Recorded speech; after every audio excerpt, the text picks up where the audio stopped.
24장 결혼과 이혼에 관하여 35페이지 보겠습니다. 또 계속해서 구조를 말씀드립니다. 19장부터 24장까지는 10계명의 구조라고 했습니다. 그죠? 그리고 22장은 3계명, 23장은 5계명, 그럼 24장은 7계명을 합니다. 그죠? 가늠하지 말라 라는 말 속에는 하나님께서 너에게 해주신 배우자를 사랑하라. 그죠? 그래서 그 안에는 결혼, 이혼, 여러 가지 주제들이 다 담길 수 있어요. 그죠? 그런 관점에서 보면 이 24장이 생뚱맞지 않죠. 그죠? 네. 쭉 웨스트민스터 샤워스의 흐름에서 모든 장들이 다 그렇습니다. 생뚱맞은 것이 아니라 다 연결되는 것입니다. 또 다음 하게 될 교회에 관하여 25장은 결혼과도 연결됩니다. 왜냐하면 결혼은 하나님 나라를 이루는 중요한 기초가 되기 때문에 교회의 최소 단위는 사실 개인이 아니라 가정이라는 측면에 있어서 그렇습니다. 웨스트민스터 샤워스의 독특성 여러 가지가 있습니다만 그 중에 하나가 바로 이 24장입니다. 결혼이라고 하는 주제를 다룬다는 겁니다. 벨기에 신앙고백서, 하이델베르그 문답, 나머지 다른 많은 것들은 결혼 자체를 따로 한 장에 할애해서 다루는 경우가 없습니다. 근데 웨스트민스터 샤워스는 이 결혼이라고 하는 주제를 하나 따로 다루어서 나오고 있습니다. 교회 역사의 맥락을 생각해보면 중세교회는 결혼을 터부시했습니다.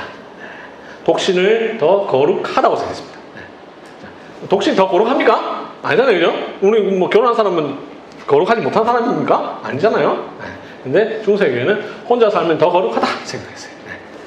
성 자체에 대해서 부정적으로 생각하기 때문입니다. 그죠? 근데 종교개혁은 결혼을 매우 중요하게 여겼습니다. 제가 어느 교회에서, 우리 교회에서도 설교했고 어디 가서도 설교하면서 얘기하는데, 여러분 루터가 결혼했습니다. 아무도 안 놀라십니까? 루터 결혼한 거 엄청난 일입니다. 루터 결혼 이전에 약 1000년 동안 사제가 결혼한 일이 아무 없었습니다. 1000년 만에 사제가 결혼했습니다. 루터는 수녀 출신과 결혼했습니다. 카타리나 폰 보라. 수녀와 신부가 결혼한 일은 1000년 역사 동안 없었기 때문에 그 당시에 이런 소문이 있었습니다. 소문이 아니니까 그 뭐죠? 전설. 신부와 수녀가 결혼해서 애를 낳으면 괴물이 태어난다. 1000년 동안 없었으니까 그렇게 생각할 법하잖아요. 그죠? 그런 역사적 상황 속에서 루터가 결혼했다는 일은 엄청난 일이죠. 이 종교개혁의 대단한 것 중에 이게 대단해. 우리 루터 하면 자꾸만 이신칭의밖에 몰라요. 루터가 한 일이 엄청 많거든요.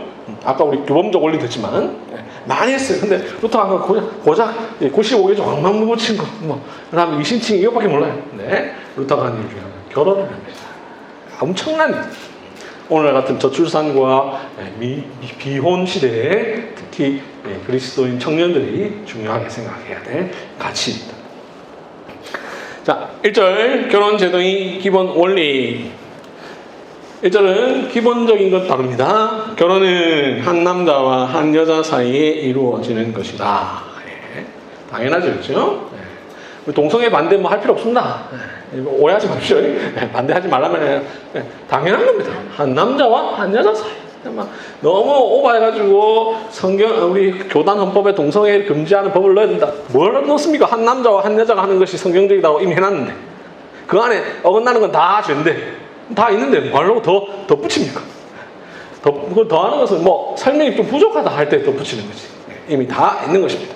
결혼은 반드시 한 남자와 한 여자 사이에 이루어지는 것입니다. 왜? 창세기 2장 24절 남자가 그 부모를 떠나 아내와 합하여 둘이 한 몸을 이룰지로다. 남자가 그 아내와 했는데 둘이 했으니까 그럼 남자 하나 여자 하나지. 남자 여자일 수 없잖아요. 그죠? 둘이 하나가 해야 되니까 한 남자와 한 여자가 한 몸을 이루는 것이 결혼이다라는 것이 창세기 2장 24절의 가르침이고 그것을 그대로 그냥 써놓은 것이 여기 신앙고백서의 내용이다. 그래서 남자가 동시에 두 사람 이상의 아내를 두거나 여자가 동시에 두 사람 이상의 남편을 두는 것은 합법적이지 않다. 옛날에 오신 헌법에 남자가 한 사람 이상의 아내를 두는 것이나 이 초과라고 해야 되는데 초과와 이상의 차이 아시죠? 근데 이거 나중에 그걸 바꿨어. 잘못했다. 한 사람 이상의 아내를 두면 안 되냐? 한 사람도 안 되냐 이렇게 실수한 거죠. 한 사람 이상을 둬서는 안 된다. 일부일처를 금하고 있습니다. 그래서 복혼제를 금하고 있습니다. 동시에라고 했습니다. 여자가 동시에, 남자가 동시에 말은 동시에가 아닐 때는 가능하다라는 말이니 사별했을 때는 된다. 그죠? 하나님께서 남자와 여자를 짝지어 주십니다. 이 짝지어 주신 것은 결코 나눌 수 없습니다. 예수님이 말씀하셨죠. 하나님이 짝지어 준 것을 사람이 나눌 수 없느니라. 이제 목사가 주례할 때 꼭 이 구절을 하죠. 목사님들 실수로 사람이 짝지어 준 것을 하나님이 나눌 수 없느니라 이렇게 하면 안 되죠. 하나님이 짝지어 준 것을 사람이 나눌 수 없습니다. 하나님은 한 번 나누십니다. 죽을 때. 남편이 혹은 아내가 떠나면 하나님이 나누신 겁니다. 그 이후에는 재혼을 할 수가 있습니다. 그죠? 이 36쪽 동성결혼과 동성애는 방금 얘기하는 것처럼 당연히 성경의 원리에서 벗어나는 죄입니다. 2절이 굉장히 중요합니다. 결혼을 제정하신 목적을 웨스트민스터 신앙고에서는 3가지로 이야기합니다. 어떤 사람은 잘못 읽고 4가지라고 생각하는데 자세히 보면 3가지입니다. 영어 for.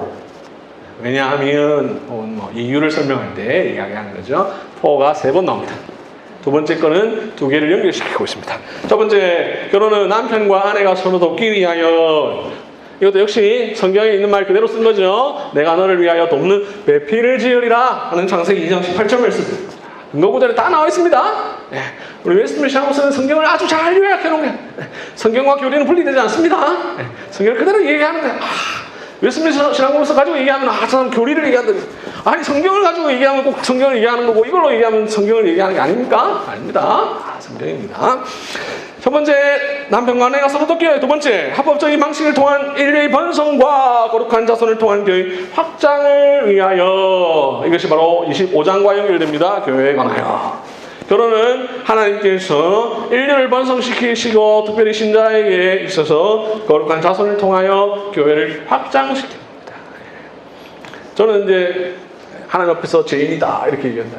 애가 하나밖에 없어가지고 근데 하나님이 하나 주셨으니까 어쩔 수 없는 거고 일부러 그런 게 아니니까 오늘날 저 출산 시대에 특별히 신자들이 하나님 앞에서 하나님께서 안 주셔서 어쩔 수 없는 건 어쩔 수 없지만 그렇지 않고 인간의 여러 가지 자기의 개인적인 욕심과 목적을 따라 자녀를 생산하지 않는 것은 이른바 무슨 족이라고 하죠? 딩크족. 딩크족은 Double Income No Kids 약자죠. 수입은 둘 다 벌면서 아이를 갖지 않는 이런 것은 비성경적이다. 왜냐하면 교회의 확장을 가로막는 일이기 때문에. 아니, 우리가 목사들이 우스갯소리로 자꾸 전도 못하면 애 많이 낳으십시오 이렇게 하다 보니까 자꾸 이 말 자체의 중요도가 가치가 떨어져 버려요. 이걸 아주 정말로 진지하게 설교하면서 생육과 번성을 이야기하는데 이런 막 웃으면서 얘기하니까 다들 그냥 웃고 넘어가 버리죠. 이게 한국교회 지금 현재 이제 다 이렇게 돼버렸어요. 교회마다 아이들도 없고 막 엉망인 상황입니다. 하나님께서 자녀를 통하여서 교회를 확장시키니 말라기서 2장 15절에 근거하여서 이야기하고 있는 겁니다. 세 번째를 이야기합니다. 부정을 막기 위하여. 고린도전서 7장 2절 음행을 피하기 위하여 남자마다 자기 아내를 두고 여자마다 자기 남편을 두라 라는 성경의 가르침에 근거해서 이 3가지를 이야기합니다. 3절 결혼을 누가 하고 할 것이냐. 판단력을 갖고 자기 동의를 표현하는 사람들은 다 결혼을 할 수 있는데 그러나 오직 교 안에서 결혼하는 것이 신자의 의무다. 중요한 불신자와의 혼인은 성경적이지 않다라고 하는 것을 이야기하고 있습니다. 오늘날 한국 교회에 이것이 완전히 다 무너져 버렸어요. 그죠? 심각합니다. 성경 분명히 우리에게 믿지 않는 자와 멍에를 같이 매지 말라라고 이야기하고 있고 이 3절의 근거 구절도 보시면 제일 마지막 근거 구절이 고린도후서 16장 14절인데 그게 바로 방금 얘기했던 믿지 않는 자와 멍에를 같이 하지 말라라는 말씀이죠. 주 안에서 결혼하는 것이 신자의 의무입니다. 교회에서 그렇게 가르치셔야 됩니다. 우리 교회는 불신자와 결혼하는 사람에 대해서 권징합니다. 그래서 성경이 분명하게 말하고 있기 때문에 한국 교회는 과거에 다 했어요.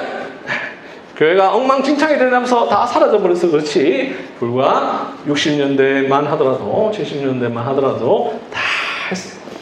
그러므로 참된 개혁신앙을 고백하는 사람은 불신자 또는 로마 가톨릭 신자 그 외에 우상 숭배자와 결혼해서 안 되고 경건한 자는 그 생활에 있어서 심각하게 악한 사람과 저주받을 만한 이단 사상을 주장하는 사람과도 결혼해서는 안 된다 하고 분명하게 가르치고 있습니다. 그래서 신자는 심지어 천주교인과도 결혼하면 안 됩니다. 그죠? 자, 이걸 들을 때 너무 심합니다. 여러분 천주교는 더 빡셉니다. 천주교는 결혼할 때 복잡합니다. 최근에 봤는데 결혼할 때 작성해야 될 그 문서가 많아요. 다 써가지고 신부한테 제출해서 허락받아야 돼요. 어떻게 보면 이 중세 영향을 받은 로마 가톨릭 교회는 지금 오히려 더 개혁적으로 가고 있는데 이 한국 교회는 더 이제 중세적으로 가고 있어요. 잘못된 방향으로 가고 있어요. 웨스턴 신학에서는 지금 계속 말한 것처럼 개혁주의 신학의 총체를 이야기하는데 개혁주의라는 말 한 번도 나오지 않습니다.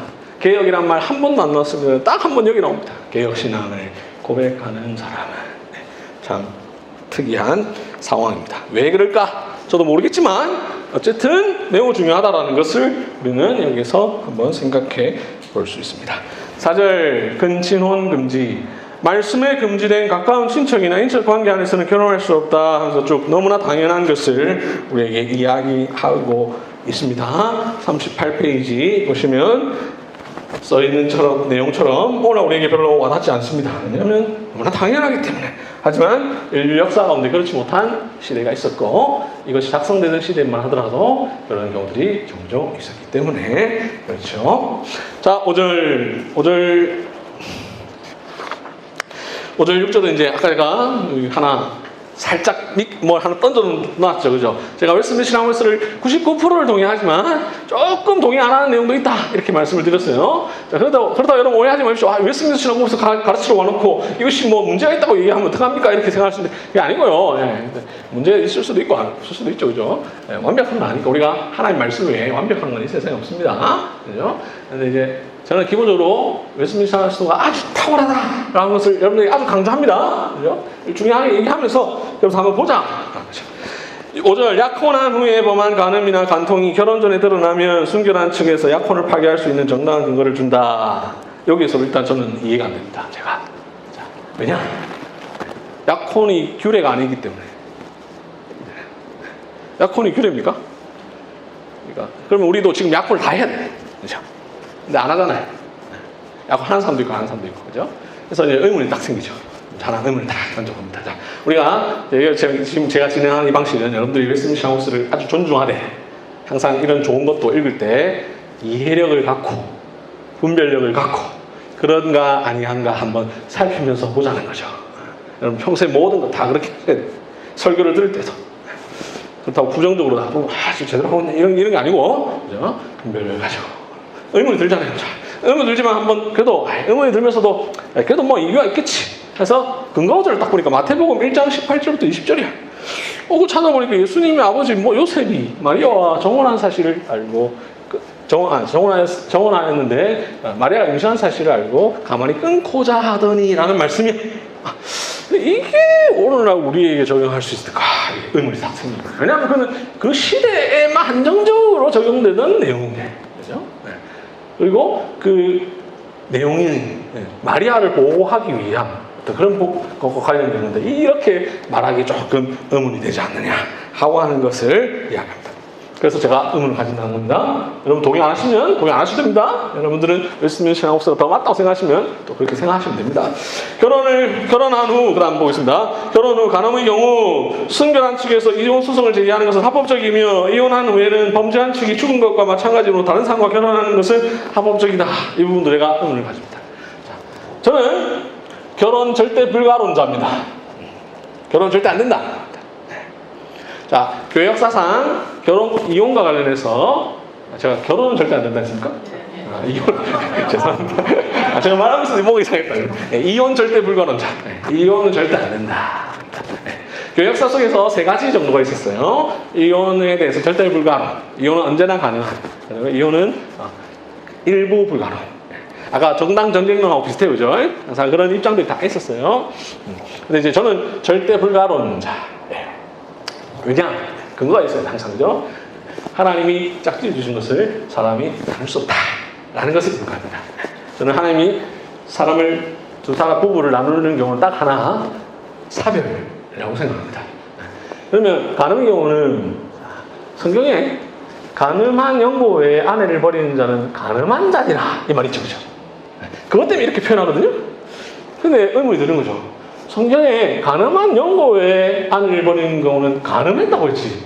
그렇게 하면 안 된다라고. 그렇게 해도 된다라고 한 게 아니에요. 간음한 경우에는 버려도 된다 이렇게 하는 게 아니잖아요, 그죠? 여기서 제가 의문을 가지고. 간음의 경우에 이 부부의 관계에 있어서 여러 가지 예외를 둘 수는 있겠으나 그것이 이혼으로 가게 만들 만한 것이냐. 그렇죠? 예를 들어 뭐 남편이 혹은 아내가 바람 폈다고 해서 그럼 무조건 다 이혼해야 되느냐. 실제로 살다 보면 안 그런 거 많잖아요, 그죠? 제가 얼마 전에 유튜브 보니까 그 이혼과 관련해서 얘기하는 그 변호사인데 그 사람은 가급적이면 이혼하지 말고 그래도 살아라고 얘기를 하더라고. 자기가 여러 이혼을 그 상담한 결과를 가지고 얘기하면서 얘기하는데 어쨌든 뭐 그런 상관없이 그런 측면에 있어서 이제 퀘스천 들고 그다음에 여기 보면 결혼 후 간음의 경우 순결한 측에서 이혼 재선 소송을 제기하는 것이 합법적인데 그 이유를 이렇게 얘기합니다. 이혼 후에는 범죄한 측이 죽은 것과 마찬가지므로 이게 의문되는 거죠. 죽은 건가? 그렇잖아요. 이 간음했다고 해서 죽었다라고 표현하는 그래서 이제 그게 이제 그 앞에 내용하고 뒤에 내용 연결시킨 게 이제 이혼할 수 있는 이유를 죽은 것 때문이라고 하는 거죠, 그죠? 간음이 이제 그 다음이고, 그죠? 죽은 경우는 할 수 있는데 간음도 죽은 거라고 배우는 거죠. 여기 이 구조는. 네. 저는 죽으면 할 수 있다는 건 동의하지만 그 죽은 경우에는 재혼할 수 있다는 건 동의하지만 이제 간음한 경우가 죽었다라고 보는 것이 옳은가? 이런 의문을 갖고 있는 사람입니다. 이제 여러분들 39쪽 밑에 각주에 36번에 보면 나중에 링크 탁 타고 들어가 보면 이혼과 재혼에 대한 몇 가지 입장과 그에 대한 분석해가지고 제가 엄청나게 긴 글을 쓴 게 있어요. 거기에 뭐 아주 상세하게 정말 치밀하게 제가 하는데 대표적인 예를 드리겠습니다. 내 아내가 마음에 안 들어. 내가 간음해버린 거야. 그럼 이혼하면 됩니까? 이런 문제도 생길 수 있다는 거죠. 그잖아요? 그러니까 간음한 경우가 이혼해도 된다라고 하는 정당한 이유로 제시하는 것이 옳은가에 있어서 저는 실천만큼 안 간다. 여러분 동의 안 되시면 동의 안 하십니다. 웨스트민스터 신앙법사가 저보다 더 똑똑한 사람들이 만들었으니까 동의하시고 저는 이런 의문이 들고 어쨌든 그걸 쭉 설명을 했습니다. 39쪽에도 쭉 설명했습니다. 그래서 38쪽, 39쪽, 40쪽 위까지가 쭉 그걸 설명하고 그 내용을 제가 방금 본문 5절에 있는 본문을 가지고 쭉 설명을 드렸습니다. 6절 인간의 부패성은 하나님께서 결혼으로 짝지어 주신 사람들을 부당하게 나누려는 논거를 연구하려는 경향이다. 말이 복잡해서 직역을 하다 보면 그런데 사람은 자꾸 이혼하고자 하는 그런 구실을 만들려고 한다는 거죠. 그렇죠? 그럼 이런 경우도 해도 되냐 안 되냐? 이런 거 하면 안 되냐? 이렇게 자꾸 만들어낸다는 거죠. 이런 부분에 있어서는 웨스트민스터 신앙법서 말하는 부분이 맞죠. 그리고 그렇기 때문에 이혼은 공적인 절차를 통해서 해야 된다라는 것을 이야기하고 있습니다. 어쨌든 웨스트민스터 신앙법서 강조하는 건 그러니까 강조점은 해도 된다 아닙니다. 마음대로 해라 이게 아닙니다. 하는 경우를 예외들을 설명을 해놨을 뿐인데 기본적인 것은 결혼은 하나님께서 짝지어 주신 것이기 때문에 사람이 나누는 것은 안 되는데 웨스트민스터 신앙법서는 나름의 이유를 가지고 이유를 좀 설명하고 있습니다. 거기에 대해서는 여러분들이 각자가 좀 판단을 하시면 되겠고 어쨌든 저는 이제 절대 불가론자. 그래서 저희 교회에서 이렇게 가르칩니다. 이혼하면 그러니까 절대 불가론을 이제 오해하시면 안 되는데 현상이 일어나는 걸 반대하는 게 아닙니다. 그러니까 일어나잖아요. 그 현상은 현상이잖아요. 그런데 예를 들어 부부가 이혼을 했어요. 그래도 이혼 안 한 거라고 보는 거죠. 무슨 말이냐면 대한민국 법으로 이혼을 했을 거 아니에요, 그죠? 그래도 두 사람 부부예요. 그래서 부부가 지금 따로 살아도 한 몸인 거죠. 그래서 아직 살아있어 이혼했는데 재혼하면 간음이 돼. 지속적 간음. 오피셜 표현하는데 그냥 배우자가 살아있으니까.